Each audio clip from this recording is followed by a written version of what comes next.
A strange creature urinated, and then many fruits grew out of it. Then, the woman cut open the yellow fruit with a knife, and to her surprise, there was a tiny person inside. After that, under the woman's coercion, the tiny person slowly got up and then struggled to operate the machine in front of it. But surprisingly, the tiny person's body also began to age rapidly. Finally, the tiny person exhausted its life and fell back asleep inside the fruit. At this moment, the woman also obtained a blue fruit. After getting the fruit, the woman went to the middle of a lake. She dropped a drop of liquid onto the blue fruit, and instantly, the fruit began to swell rapidly. At that moment, a companion who was on the lookout in the distance spotted the target. So, the man quickly took out a signal device to alert the woman to take action. Upon seeing this, the woman immediately cut open the enlarged blue fruit. Then, she grabbed a handful of seeds and stuffed them inside the fruit. After repacking it, she threw it back into the lake.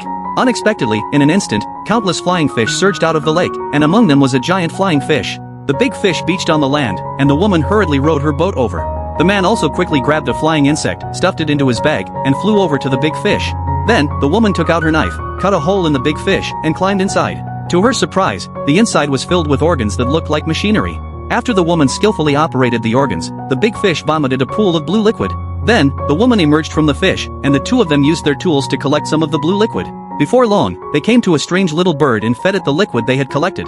As soon as the bird swallowed the liquid, it became extremely excited and started running wildly across the wasteland. But then, the bird's eyes mutated, and it collapsed to the ground.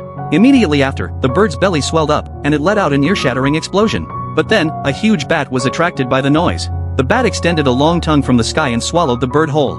After witnessing this scene, the two of them quickly moved forward. However, not long after, the bat in the sky suddenly vomited a lump of blue excrement. The man, seeing this, lunged forward to protect the excrement. Then, he buried his head inside it, and the woman also held her breath and followed suit. To their amazement, countless neural networks connected to their brains. When the woman opened her eyes again, she found herself on Earth, seeing the skyscrapers in the city and the hurried pedestrians on the streets. It turned out that the two of them were astronauts. Unfortunately, their spaceship had been hit by a meteorite, and they were stranded on a planet similar to Earth. Everything they had done was just to experience the feeling of their former homeland.